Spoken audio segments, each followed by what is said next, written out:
Cromossomo em Foco, construindo uma comunidade engajada com a citogenética. Uma produção Trissomia Livre, novo conceito para aprender citogenética. E neste episódio do Cromossomo em Foco, a conversa é com Daniela Borri, especialista no Laboratório de Citogenética, biomédica, mestre em hematologia pela Unifesp, doutoranda em patologia pela USP e vice-presidente da Associação Latino-Americana de Citogenômica Humana. Cromossomo em Foco, construindo uma comunidade engajada com a citogenética. O podcast Cromossomo em Foco é produzido por Trissomia Livre, novo conceito para aprender citogenética, e apresentado por Bruno Faulin Gamba, biólogo e citogeneticista. Cromossomo em Foco. Daniela, seja muito bem-vinda ao podcast Cromossomo em Foco. Vai ser um prazer ouvir, vai ser um prazer entender, compreender, aprender, enfim. Acho que o nosso papo tem tudo para ser muito bom. A temática do nosso papo é a citogenética, no aspecto profissional e nos avanços metodológicos. E eu passo, então, a palavra à convidada e, por favor, apresente-se melhor e traga um pouquinho de quem é a Daniela com e sem jaleco. Bom dia, Bruno. Obrigada pelo convite. É um prazer estar aqui, tendo esse bate-papo de um assunto que eu gosto bastante, são os cromossomos. A Daniela com jaleco é a Daniela onde gosta de estudar, gosta muito dos cromossomos, e eu tenho... eu sou uma pessoa bastante curiosa, então eu gosto de procurar novas metodologias dentro do laboratório. O meu papel como especialista é exatamente esse, manter a qualidade e trazer sempre coisas novas, essas metodologias que tem nos grandes laboratórios no exterior, automação, a melhorar, né, o laboratório de citogenética, aumentar a produção, ver como a gente pode, então, trazer coisas novas, não só para o laboratório que eu trabalho, mas também fazer um network entre os laboratórios. Eu acho que ter uma boa relação com os outros profissionais de outras áreas é muito importante, e eu gosto bastante de ter esse networking. Eu acho que as pessoas precisam ter, né, esse bate-papo com o especialista de outros laboratórios, ter alunos, né, gostar de tirar dúvidas, porque, na verdade, o nosso trabalho, né, a citogenética, é algo que leva muitos anos, né, para a gente ver uma imagem e poder interpretar ela, e a gente segue algumas normas de nomenclatura que nem sempre é tão fácil assim. Agora a gente tem um novo ISN 2024, que todos nós estamos lendo e aprendendo sobre ele. Então, essa coisa entre os profissionais de tirar dúvida, a gente até tem lá no ISN um fórum de dúvidas. Eu acho muito legal, eu me registrei, eu sempre recebo essa troca, né, entre os profissionais ao redor do mundo. Eu acho muito legal. E a Daniela sem jaleco, né, uma Daniela que gosta de sair para comer, gosta de sair para passear. Sou uma pessoa uma pessoa bem família, adoro viajar. E, na verdade, eu sou sempre conectada com o trabalho, independente se eu estou nele ou não. E eu também tenho uma boa relação com meus colegas de trabalho que estão no laboratório ou fora dele. Ah, muito bom. Então, assim, nessa temática, nessa ideia de entender, né, como tudo isso aconteceu na sua carreira, né, como começou esse despertar, é isso, o início da citogenética. O que aconteceu, o que te levou a fazer a esse estudo mais detalhado dos cromossomos, e quando isso virou, de fato, uma missão de vida, né, uma escolha, assim, de profissão, e que está te acompanhando até hoje? Como foi esse início todo? Essa é uma pergunta que os alunos perguntam bastante, E eu tenho bastante orgulho de falar como foi a primeira vez que eu vi os cromossomos. Na faculdade de biomedicina, a gente tem muitas, são muitas aulas diferentes, então na faculdade a gente tem contato com todos os laboratórios, né? Laboratório clínico, biologia molecular, imagem, e a gente é muito novo, então você fica perdido. Na verdade, você fica perdido na faculdade, você fala, nossa, e agora? Que eu vou fazer? Eu gosto dessa matéria, gosto da outra. E aí eu comecei na faculdade a participar de congressos, todos os tipos de congresso que tinha na faculdade, fora da faculdade também, eu participava. Para saber, nossa, o que eu quero fazer? Fiz um monte de curso como aluna.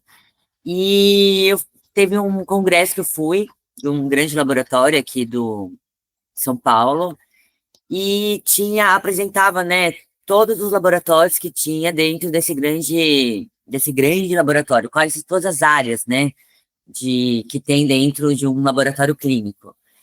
E quando teve a aula de citogenética, que foi apresentado o que era citogenética, os cromossomos, eu já tinha tido na faculdade essa matéria, mas era sem graça, era cortar cromossomo, professor, era só para ver lá um quarto cromossomo e tem a trissomia e pronto.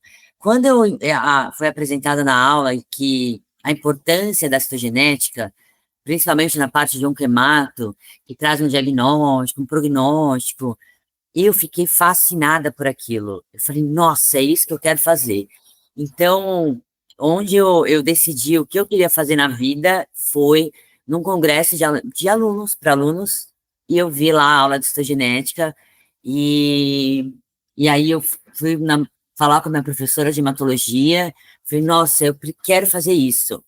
E aí ela me indicou um estágio no HC, e aí eu fiquei um ano lá fazendo esse estágio, fiquei apaixonada por citogenética, e logo depois eu consegui uma vaga nesse grande laboratório onde eu fui assistir esse congresso. Eu fui contratada como estagiária, então o início da minha carreira foi como estagiária nesse grande laboratório, depois de um ano de estágio, e eu fiquei lá por 7 anos, depois de formada, fui contratada, e então eu nunca tive dúvida, vi a primeira vez o cromossomo e decidi que era isso que eu queria. E eu estudava muito, porque não só saber citogenética, mas sim saber um pouco da hematologia, que é importante, é muito importante isso, correlacionar todas os outros, né, as outras metodologias para ter o diagnóstico. Então, eu sempre estudei muito, e aí eu fiquei focada, assim, na parte citogenética com o quemato, porque eu acabei ficando apaixonada pelas leucemias, por aquele monte de translocação, os rearranjos.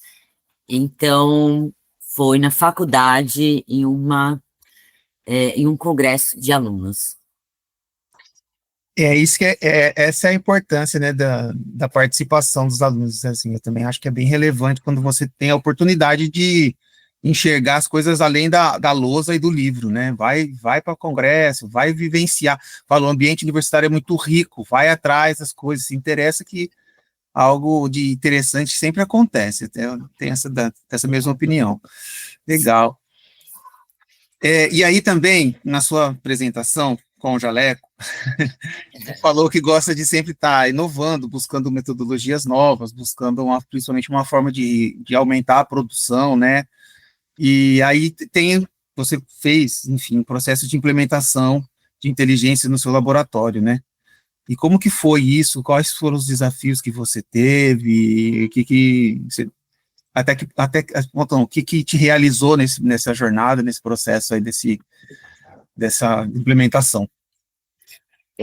Na verdade, quando eu comecei a citogenética, né, foi no HC, e lá eu já aprendi, na verdade, a citogenética com software, né, e quando eu comecei a trabalhar nesse grande laboratório, também eram softwares, eu nunca cortei e colei cromossomo, e quando começou a ter automação, os microscópios são acoplados, né, a um robô, onde ele digitaliza, né, as metáfases e depois joga no software, onde a gente faz segmento o cromossomo e, e monta os pares, que é o cariograma. Na verdade, a primeira coisa que a gente tem que pensar é o que a gente tem no mercado, né? Quais são as opções que a gente tem no mercado. Então, a gente tem que estar registrado na Anvisa, né? O que a gente tem para sua cidade, para o seu estado, para o seu país, que está vinculado, que você pode trazer para o seu laboratório. Então, a primeira coisa que você tem que fazer é ir atrás dos fornecedores, pedir para eles testar, né? Todas as opções que você tem. E é claro que a gente tem, os valores são altos, né? Isso a gente não pode negar, mas o que traz a melhor qualidade? Então, a partir do momento que você escolheu qual o fornecedor, né, qual a marca em que você vai trabalhar, você vai, então, você vai fazer um plano de implementação. Então, você vai ter automação, onde vai digitalizar as imagens, e hoje a gente tem a inteligência artificial. O que é a inteligência artificial para dentro da citogenética?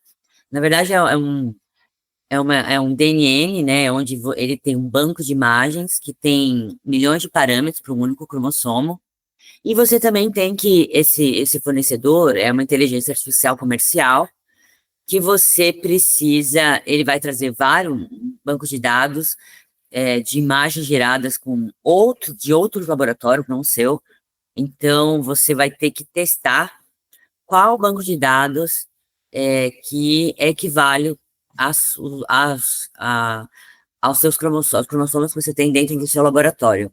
Então, para isso, você tem que criar um plano de implementação. Então, como você criar esse plano? Você vai criar um PDCA, né?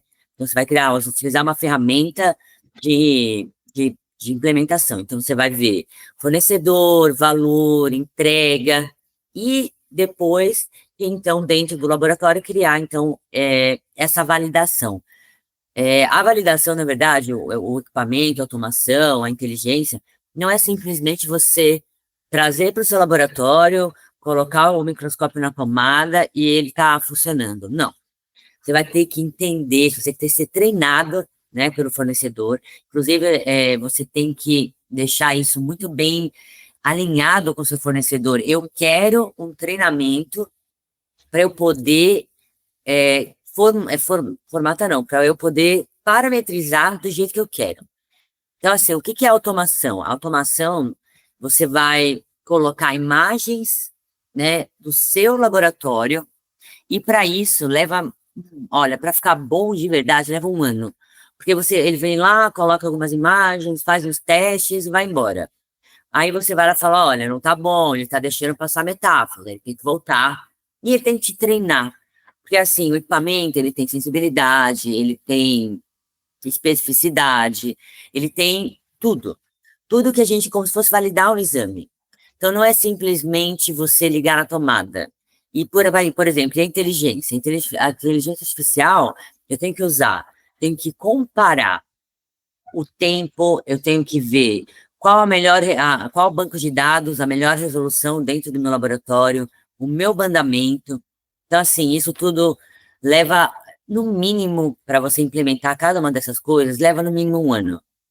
Então, e o que traz de grande, qual o valor de você ter tudo isso no seu laboratório?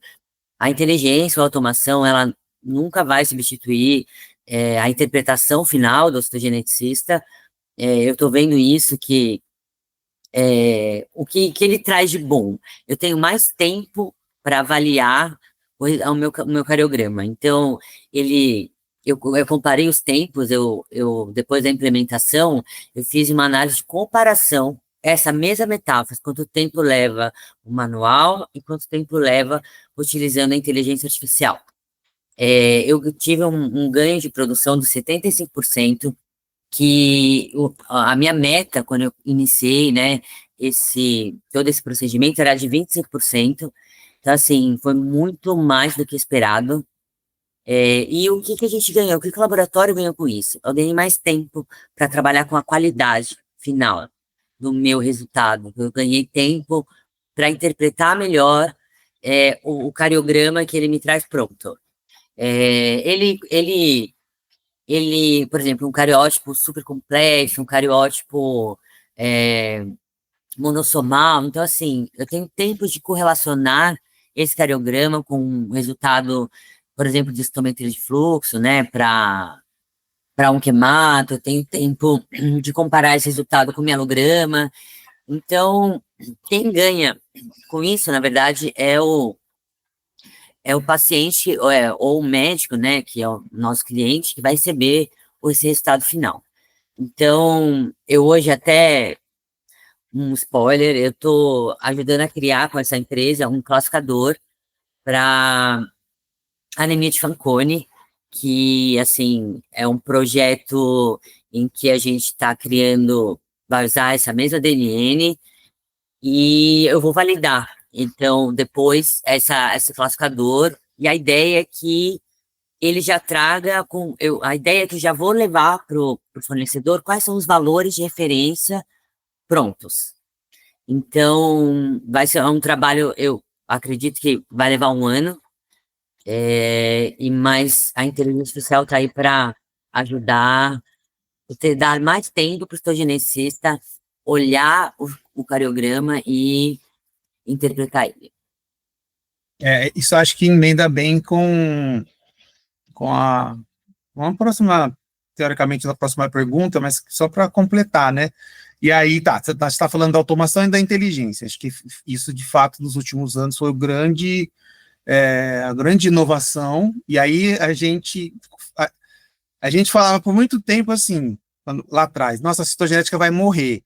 E graças a Deus, ela não morreu e não vai morrer, né? Isso é um mito de quem acha difícil a citogenética e não vê valor na citogenética. Mas ok, ela não morreu, mas assim, falar que a citogenética, a inteligência artificial está hoje substituindo o Ctrl-C, Ctrl-V que eu falava, né, que é o corte e cola do cromossomo aí há 30 anos atrás, é uma coisa muito, é uma realidade, uma atividade profissional muito diferente, né? Tipo, o profissional, você falou, aprendi no sistema, já está com inteligência artificial. Daqui 5 anos vai ser difícil o citogenista entrar num laboratório, pelo menos de referência e tal, de análises clínicas, fazer citogenética sem estar com inteligência. Eu acho que isso é um caminho sem volta.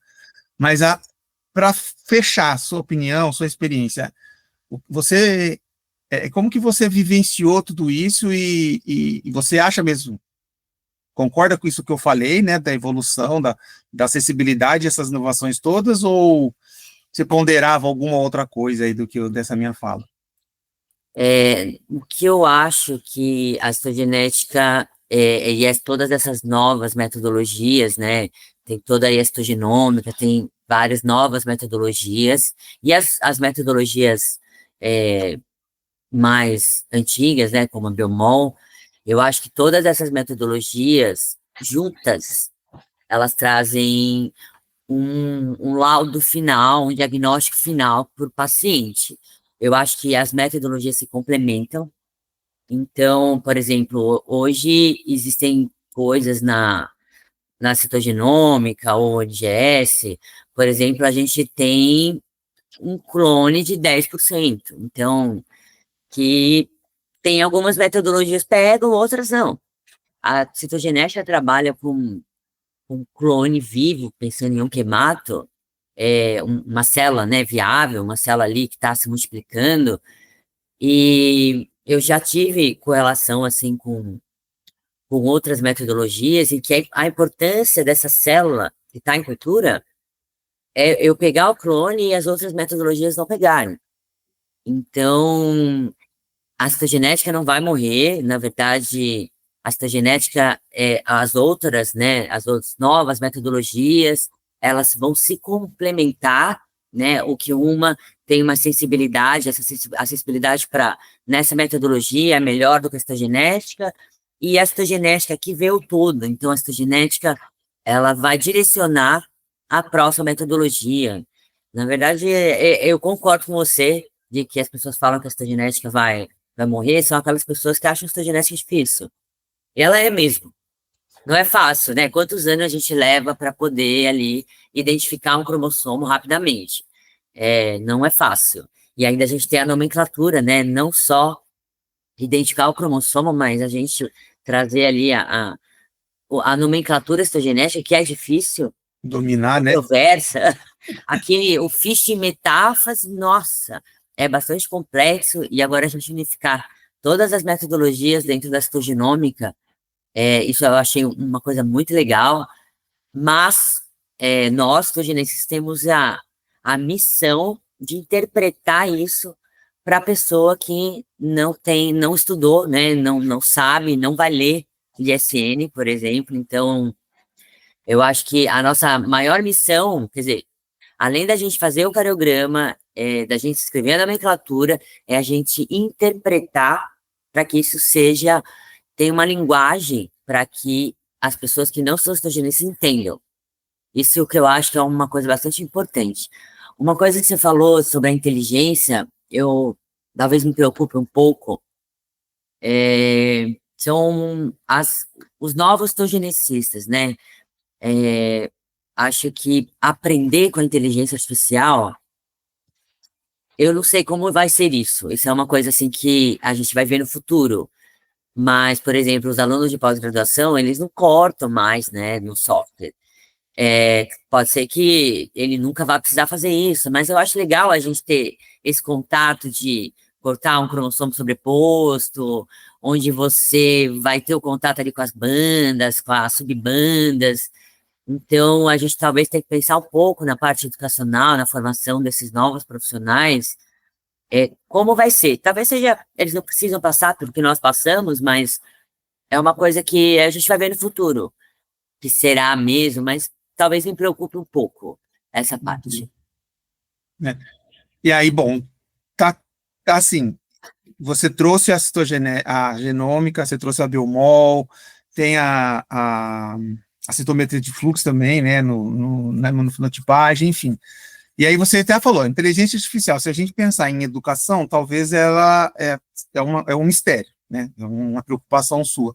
Mas juntando todas essas metodologias, pensando em resolver, entender o genoma pelas diversas vertentes e entregar algo de qualidade para o médico, né, ou para o paciente. Quais são os desafios dessa convergência? Qual é o desafio, o que você vê que é mais difícil de fazer para que tenha uma interpretação ampla, usando todas as ferramentas?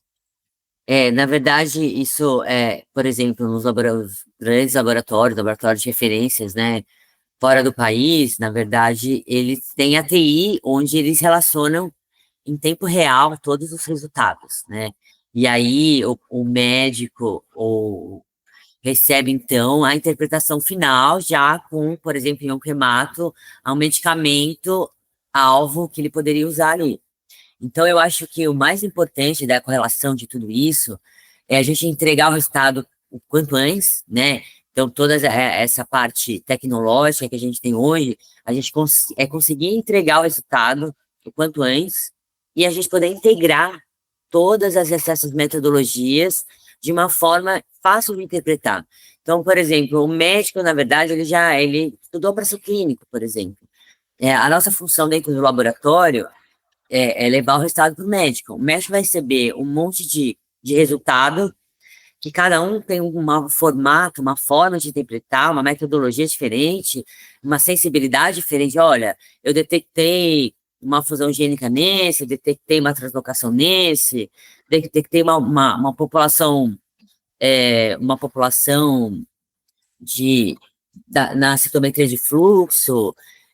Então, assim, pensa que a pessoa que vai receber resultados muito diferentes. Então, acho que o que a gente poderia facilitar e melhorar, né, o resultado final seria integrar tudo isso de uma forma fácil para o clínico ir lá e ajudar o paciente, né, em diagnosticar o paciente, prognosticar e tratar o paciente da melhor forma. E a outra coisa que eu acho importante, por exemplo, na parte constitucional ou na parte pré-natal, por exemplo, a gente, nos Estados Unidos, é muito importante o resultado sair rápido, porque, na verdade, eles conseguem criar uma forma, eles conseguem criar um plano para esse paciente de vida. né? Então, aquele recém-nascido que nasceu com alguma mutação genética, e integrar tudo isso, eu acho que quanto antes a gente leva isso pro clínico, melhor para o paciente.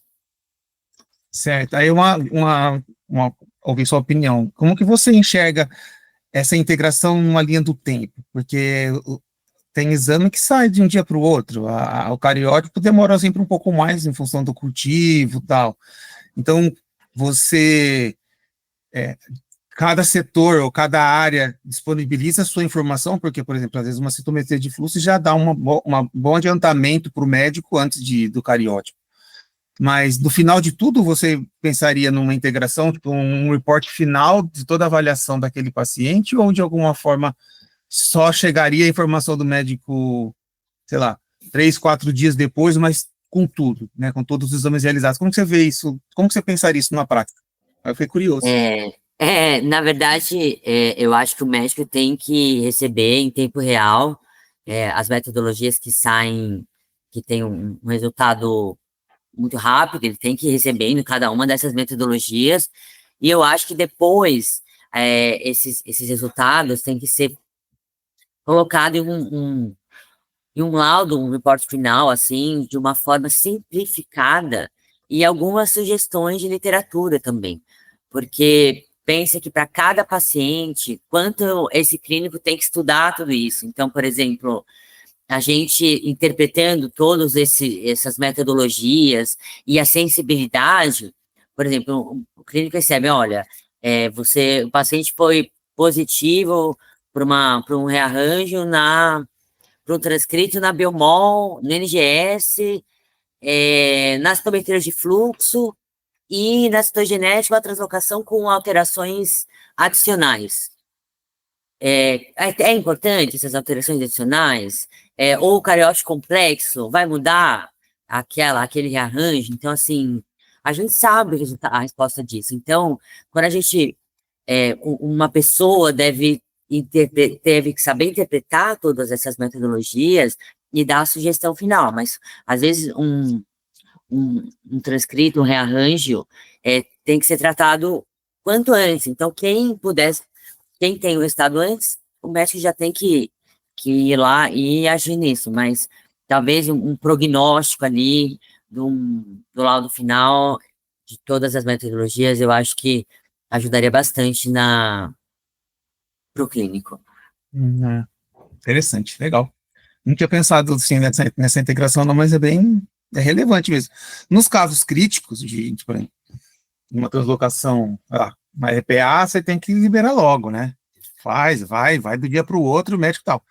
Mas os casos que não tem essa urgência de relatório final, mesmo que o médico vai receber em partes, quando ele pegar tudo na mão, ele pode ser mais útil do que os fragmentos, né? Do que o resultado fragmentado. Porque também temos médicos muito mais experientes e médicos talvez menos experientes que esse reporte aí dê de fato uma aplicação bem legal. Legal, gostei dessa ideia aí. Aí, cara, assim, teoricamente estamos caminhando para o final, né? A gente pôde conversar, mesmo entendendo a sua trajetória, as suas iniciativas, né? Profissionais, pessoais, profissionais, e também comentar um pouquinho dos métodos. E aí, para quem está chegando, né? A gente já falou de quem está chegando com um pouco de receio. Olha, como que esse cara vai aprender citogenética? Mas tá, temos um estudante novo, um estagiário que está querendo fazer estágio no seu laboratório e tal, e aí, que você falaria, como você conduziria essa pessoa já com esse alerta seu, né? Não vou colocar ele direto para analisar um cariograma pronto, não vai fazer muito sentido, né? Pelo que a gente está conversando. Mas, enfim, incentivar na carreira, como que você desenvolveria essa pessoa diante de tudo isso que a gente conversou, né? Principalmente dessa dinâmica aí multimetodológica. Eu acho essa uma pergunta bastante interessante. Eu acho que, por exemplo, eu vejo muito na carreira do citogeneticista que ao longo dos anos ele fico aqui, venho todo dia, fico analisando cariótipo, ou eu fico lá preparando as amostras, e se torna uma coisa do dia a dia. Eu acho que as pessoas deveriam ter todo geneticista no início de carreira, na verdade, não só no início de carreira, mas a carreira toda, deveria ter uma pessoa onde pudesse orientar o estudo dessa pessoa, porque, por exemplo, não estou falando de ir lá fazer um mestrado, um doutorado, não estou falando de títulos, mas eu estou falando de ter uma linha de estudo. Então, por exemplo, a pessoa que está, o profissional que está fazendo, por exemplo, uma coleta, ele tem que entender o que ele está fazendo, né? Ou ele tem que entender o procedimento, o processo, né, por como foi para a amostra chegar até ali, qual a qualidade, né? Tem o pré-analítico, analítico, pós-analítico.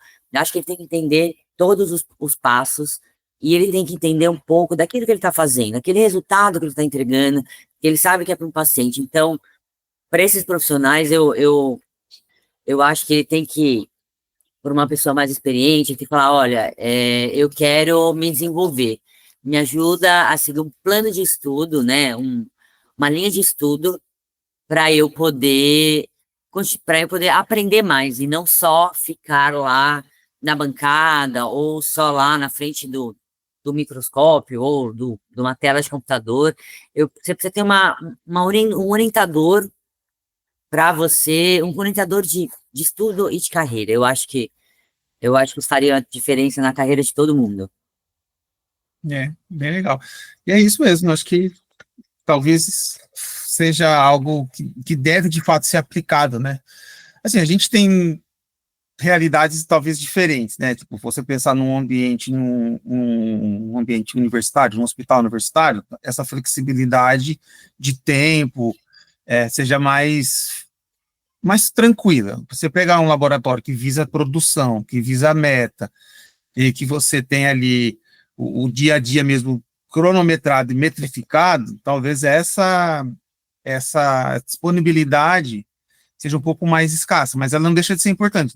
É importante essas tentativas, né? Eu acho que é válido mesmo o que você disse. Mas, por exemplo, eu entendi o que você falou, mas essa ideia, se você não consegue ter um orientador, né, de linha de estudo dentro do laboratório onde você trabalha, porque as pessoas visam produção ou entrega, eu acho que você tem que pedir orientação com seus colegas. A gente tem, na verdade, vários canais de citogenistas experientes, onde você pode pedir ajuda, onde você pode falar, oi, tudo bem, no LinkedIn, eu queria criar um plano de estudo, você pode me ajudar? O que eu devo saber? O que eu devo estudar? Ah, eu tenho dúvida nisso. Então, assim, pede para alguém adotar, você fala, eu sou novo na carreira, eu queria ter um crescimento de conhecimento.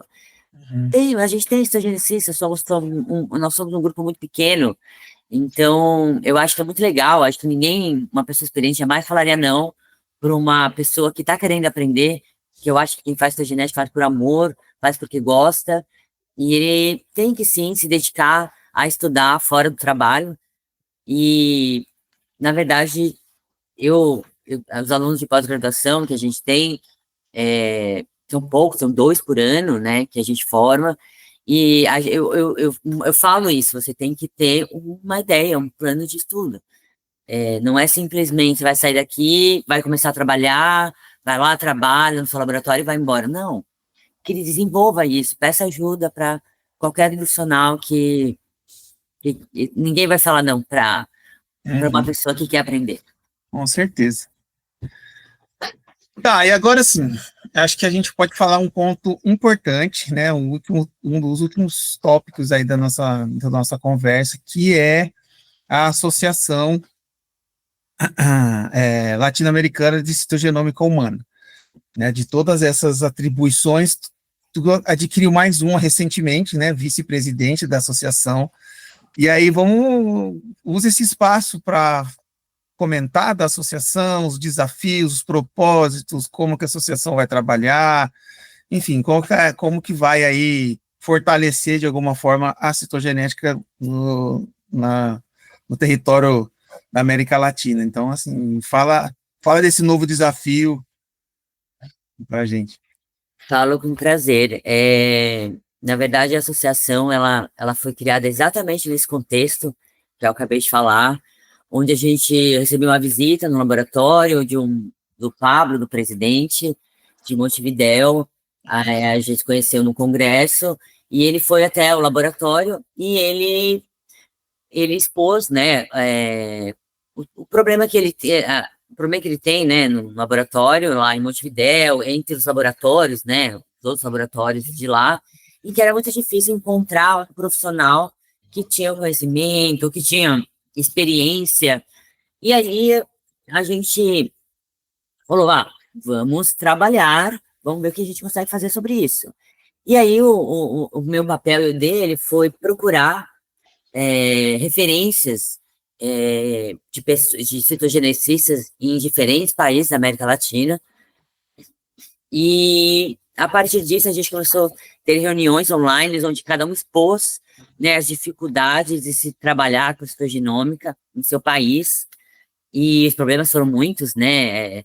Claro que cada país tem a sua realidade, mas a gente acabou tendo em comum algumas coisas e a gente então criou essa associação científica que tem como objetivo trabalhar algumas linhas, né, para poder melhorar todos esses problemas em comum entre os países da América Latina.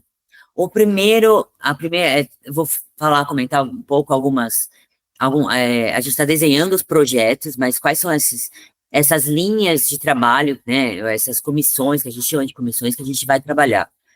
A primeira dela é a comissão de educação, que é o que a gente está falando aqui. A gente quer orientar como os profissionais, a gente quer desenvolver novos profissionais, talvez até criar, né, a gente é um trabalhinho de formiguinha, então, assim, a gente começou a criar agora, então vão ser projetos que terão longos anos de trabalho, mas o primeiro deles é a formação, desenvolver novos citogeneticistas, atualizar, né, ter temas, atualização dos profissionais que já trabalham, que é exatamente essa ideia de desenvolver alguns assuntos onde as pessoas têm dificuldade ou não têm acesso, né, ao conhecimento. E a gente acabou dividindo essa parte educacional em duas linhas diferentes: a parte de oncohematologia e a parte de constitucional, né, de sangue periférico e pré-natal. A gente resolveu trabalhar em duas linhas diferentes. A gente gostaria de ter um nome, talvez, a gente quer um certificar, como tem, por exemplo, nos Estados Unidos, como tem na Europa, tem lá, para ser citogeneticista, você tem que ter tal conhecimento, regularizar de uma forma na América Latina a profissão citogenética. Então, é uma coisa que a gente quer muito. Então, a gente quer valorizar a profissão citogenética. A gente quer que exista o profissional citogenético. Sou contratado como citogeneticista. É isso que a gente quer. Isso é um trabalho também bem de formiguinha, porque a gente vai ter que ver como regularizar isso em cada um dos países. Uma outra frente que é até a frente que eu vou tomar, que é a parte de a gente, por exemplo, os laboratórios de referência, a gente segue os guidelines, né, americano ou europeu, que são outras realidades, completamente diferentes da nossa. Então, a gente segue essas normas de padronização de Europa e Estados Unidos. E a gente quer criar uma norma, né, a norma de qualidade, a forma de trabalhar, uma forma mais padronizada para a América Latina. A gente quer ajudar esses laboratórios a trabalhar de uma forma talvez um pouco mais fácil, como uma forma de consultoria também, né, de melhoria de processos. A gente quer criar, então, a gente quer unir, né, esses laboratórios, os laboratórios de, por exemplo, pequeno, onde a gente não precisa pensar tudo sozinho, a gente quer padronizar tudo que a gente puder.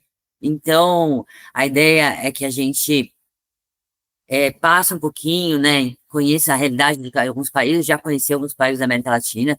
Por exemplo, tem países que não tem nenhum tipo de regularização.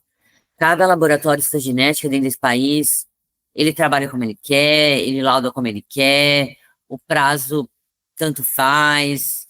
Então, assim, a gente quer ajudar, né, todos os processos fiquem fáceis dentro do laboratório. Isso que é um guideline. A gente não quer criar, dificultar a vida de ninguém, a gente quer ir lá e facilitar, como se nós fôssemos um grande grupo de consultores em onde um ajuda o outro.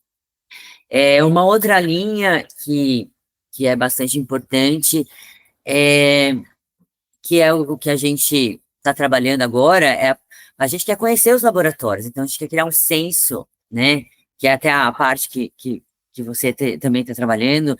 A gente quer conhecer os laboratórios para depois ir procurá-los e, né, para ver se oferecer, né, esse guideline. E também tem a parte da divulgação, né? Então a gente quer que a gente quer que as pessoas conheçam a associação e que todos façam parte.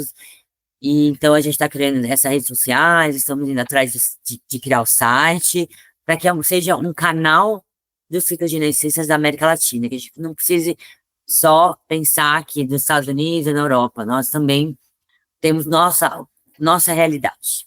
Essa é a ideia da associação, onde unir todos os fitogeneticistas como um grande grupo de profissionais e falar que eu sou contratada como uma citogeneticista, e não uma biomédica, e não um biólogo.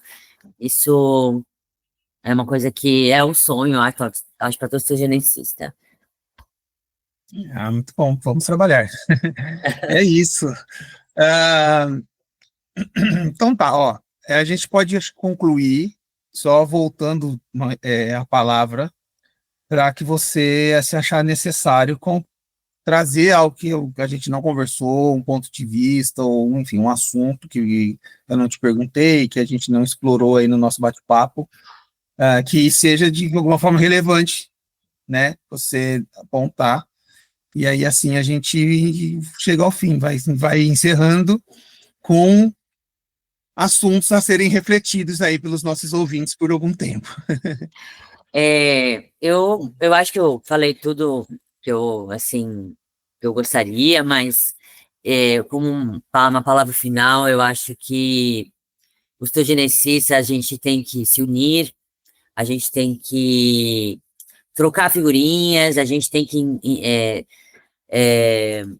facilitar um pouco a vida nossa vida do dia a dia. A gente tem que orientar os novos profissionais, criar uma linha aí uma linha de pensamento, e a gente tem que eu sei que a citogenética a gente faz porque gosta, uma profissão bastante difícil, que requer muitos anos, né, de estudo, e eu acho que a gente tem que ter orgulho daquilo que a gente escolheu, e é isso.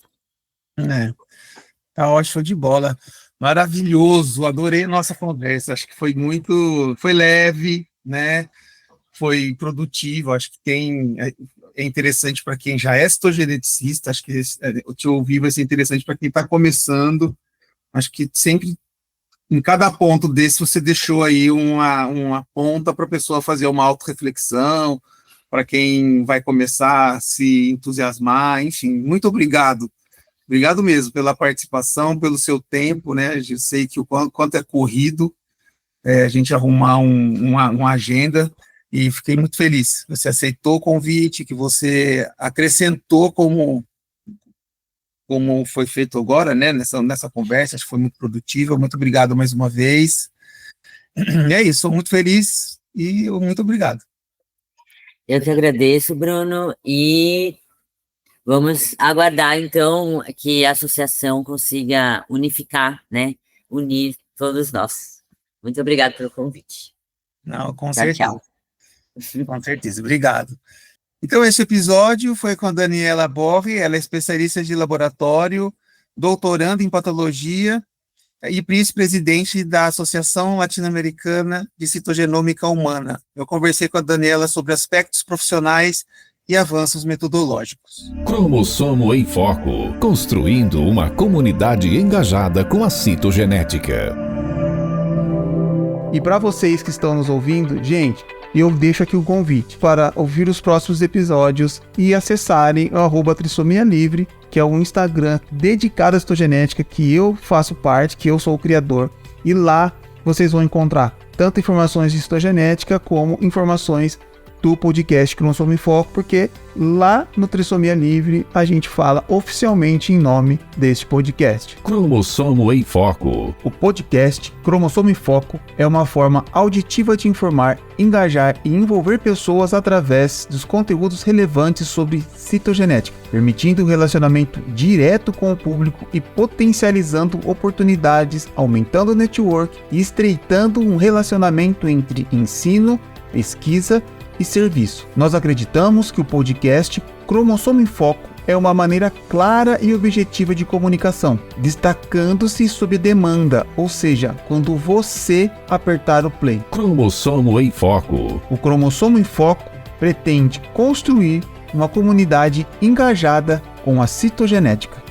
Até mais, aquele abraço. O podcast Cromossomo em Foco é produzido por Trissomia Livre, novo conceito para aprender citogenética, e apresentado por Bruno Faulin Gamba, biólogo e citogeneticista.